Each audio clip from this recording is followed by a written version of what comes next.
Friday morning came with cold air and a heavy truth. Alexander Brooks, the black CEO who had gone undercover as a broke customer, had seen enough. He had seen kindness, he had seen cruelty, and now he was ready to reveal everything.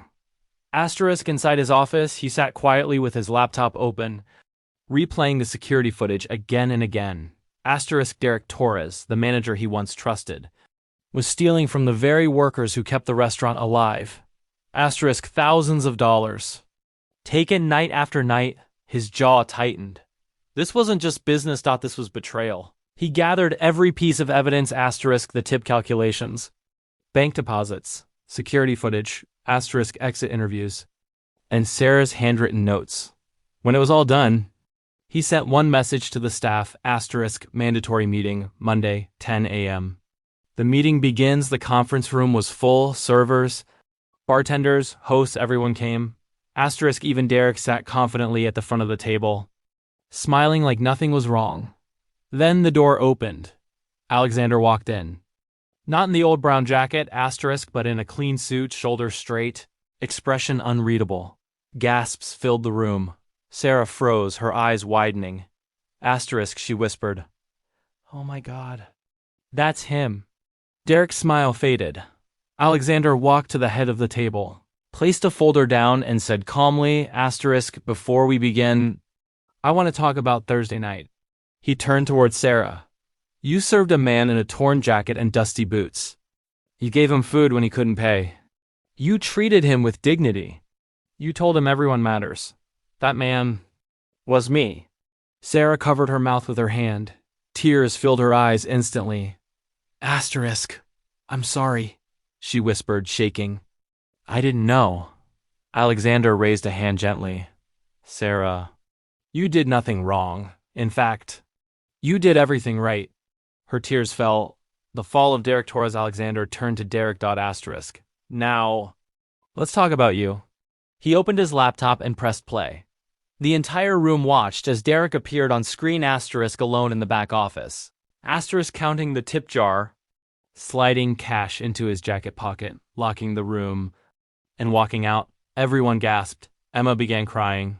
Jason clenched his jaw. Rebecca whispered, "I knew it." Derek stood up, face bright red. "This is taken out of context. You can't prove." Alexander shut the laptop slowly.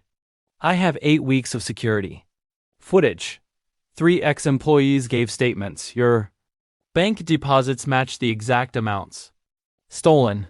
And Sarah," he pointed gently, "documented every missing dollar with dates and times." Sarah stepped forward, hands trembling, and placed her worn manila envelope on the table. "My tips. My son's college fund." For months. The room went silent. Alexander looked at Derek and said coldly, "You're fired. Security will escort you out." 2 guards entered. Derek tried to speak, but no one listened. For the first time, he realized no one stood with him. The guards took him away. The door shut. And with it, the last echo of his power disappeared.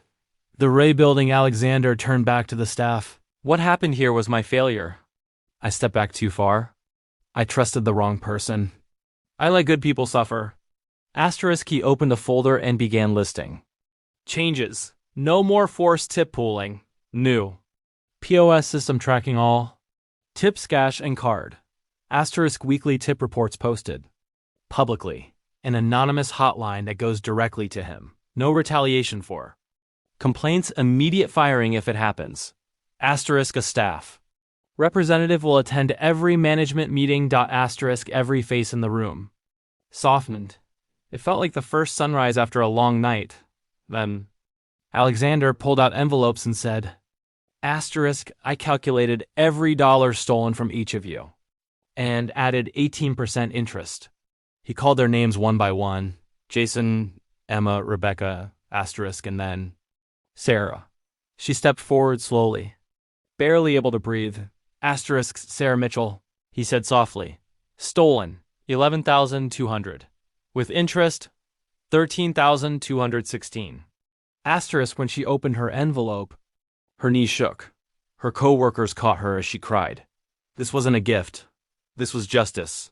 Asterisk. The offer that changed her life asterisk after the room settled. Alexander faced Sarah. Asterisk. You showed courage, kindness, and leadership when no one was watching. You protected your coworkers. You stood up for what was right. That is the kind of person I want leading this restaurant. Sarah wiped her tears. Sir, I don't know anything about management. Alexander smiled. That's where you're wrong. You know the most important part, how to treat people. He handed her a document. Assistant General Manager asterisk 35%. Salary increase, full health insurance, dependent coverage for her son.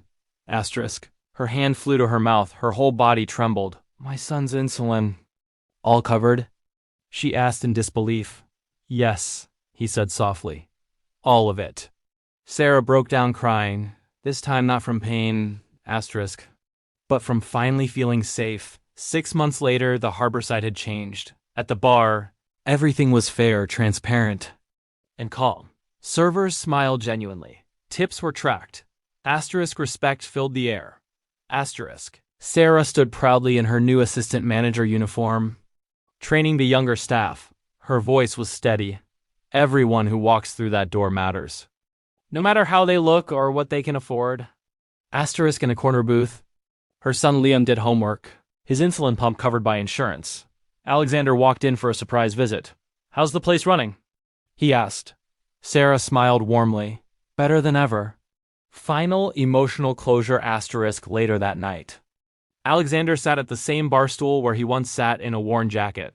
Asterisk. He looked around his father's restaurant asterisk, the restaurant that now had the right people running it. He whispered, Dad. We fixed it. Asterisk. A woman in paint-stained clothes walked in, tired and nervous. Sarah greeted her with the same kindness she once showed him. What can I get started for you? She asked warmly, asterisk, and just like that, the cycle of dignity continued. Because everyone who walks through that door matters. Everyone.